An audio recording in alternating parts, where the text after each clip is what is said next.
Hello and welcome to Potside Chats, where we talk all things China, and today we're taking a journey into one of China's OG cultural labs, Fujian province. We are your hosts, Stephanie, Rochelle, and Nathan. Do you guys smell that tea aroma? Yes, it's beautiful. So you could say that we are steeped in history this episode. Well, yes and no, because I want us to bring some of that history and that culture into the present, into the modern day. Okay. So I thought it would be fun to use some AI software and technology to see if we can bring some of that culture and history alive throughout the episode. Challenge accepted. Sounds great to me. Bring it on. I think we should begin in one of my favorite parts of Fujian, which is Wuishan, part of one of the first national forests in China. Gorgeous tea gardens. I talk about the aromatics. It's just wonderful. When I was there, I got to sample some of their beautiful Wuishan rock tea, which was one of China's original caffeine exports. Wow, so you could say it was like the original Starbucks of China. Yeah, a little bit. Okay. Older, of course. Sure. Actually, back in the 17th century, this just showing how valuable and valued this tea was, they would press it into bricks, and that was used in some parts as currency. Like you could barter hard with this. Oh, wow. Yeah, it was very cool. That sounds really fascinating. Learned a lot, absolutely. Beyond that beautiful experience, when we talk about bringing the past into the modern day and having some more mindfulness in our busy times. The Gong Fu Cha ceremony was about 20 steps. And as you're going through each of these steps, you're focusing in, you're quieting your mind, and you have a beautiful cup of tea to enjoy at the end of it. Why don't we talk a little bit about ancient architecture? China's original co-living space, the Tulo. The Tulo, which is actually a traditional Hakka communal living space, is a large, multi-story, resistant, circular structure that would, in the center, have a shrine. And one Tulo could host multiple generations of one family. I do have your first AI challenge. Okay. Yes, okay, so, and I was thinking, what would it look like if they were designed today? What if they were designed by Gen Z? With your phone and your AI app of choice, Yes. I want you to write down a design for your own Tulo if you designed it on your own personality or likes, okay? And then we'll try and generate some photos and see what we get. Okay. Okay, so here we go, let's do it. Oh wow, mine's great! Yeah, mine is more or less what I'd be looking for. It's got the vibe. This is perfect. What's it look like? Okay, so this is mine. As you can see, it's got very chill vibes, lots of beanbags so you can relax. But the main point that I wanted was a cinema, an open air cinema. You've got a little coffee shop on the left, Okay. You've got a little bookstore, and in the top you've got like a nice lounge tea area, kind of like this one, actually. So that's what my Tulo would look like if I designed it today.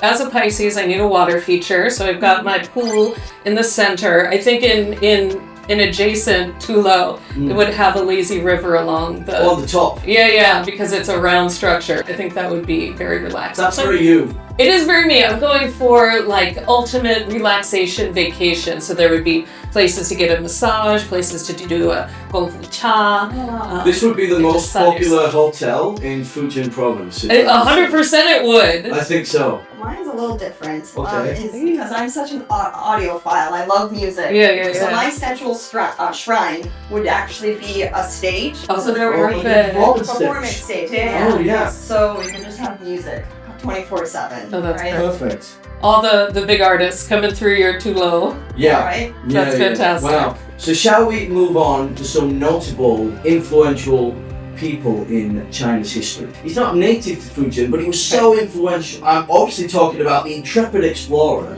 Zheng He, who was probably one of the first travel bloggers before travel bloggers were hashtagging and telling people where to go. Yeah. This guy was making waves, literally, traveling nautical miles. I think over 30 years he traveled 28 countries. It's really impressive. You said he was the original travel blogger? I think you could call him that, yeah. So I wonder if he actually had social media, what he would actually be posting. Well, it would have been letters back then, but that is a good question, and it's a good question because this is your second challenge for the episode. Okay. So I want you to get out your phones once more, and I want you to use some AI software, and I want you to imagine what Janghe's social media post would look like. What photo would he post based on what you know about his adventures? Because he brought saffron to China. So I got him in a marketplace taking a selfie. He's going to bring back these spices and things that haven't been native to China perhaps. And yeah, so kind of an OG food influencer, hashtag saffron. I wanted something dramatic, and I was imagining while he's on the sea in his ship, exploring to the next adventure. So I've got him here by candlelight, looking at his route, you know, tracking where he's going, looking at back where he's been. Hashtag sea trip. Well, mine is also him on a boat in the Marine tent. I mean, what? He went to so many different continents. So it's gotta be, Marine tent, aquatic. Yeah. So mine is him taking as his own Hold self. it up for the camera. Enjoying the view behind him. Enjoying life at sea. What hashtags would you use for that one? Probably something like, hashtag Marine Time Silk Road. Yeah, maybe. Yeah, something like that. Or hashtag traveling, YOLO. 7 voyage challenge. Yes. Hashtag wasn't seasick today. We did. I think we're doing a great job of mixing traditional with modern technology. I've got one more person to mention. Okay. Do it. It's Song Dynasty's answer to Confucius. It's Zhu Xi, who added his own Fujian flavor to philosophy. And his 4 books, the Da Shui, the Zhongyong, Lun Yu, and Meng Zi, were really influential books. Your third challenge is, I want you to imagine what his social media feed would look like. What inspirational quotes would he send out to people? I've already got one, already loaded. It's the essence of learning is to know oneself. Simple and profound. I like that. It reminds me of a quote by Frank Herbert that said one of his earliest lessons was that he could learn.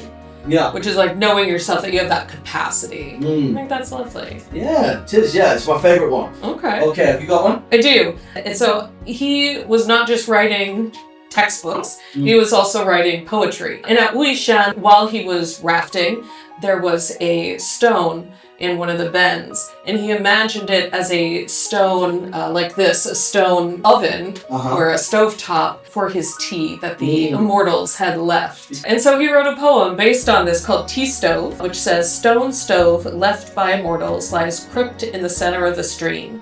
Tea finished, 2 boats drift on abreast, tea smoke wafting delicate fragrance." Isn't that a nice little, like, it's charming and inspired by the natural landscape of Fujian, which is a very poetic landscape. I would give that a like and a share. And there's a bunch that are like all about cultivating the self, and education, and finding knowledge and stuff. Very prolific writer for sure. Okay.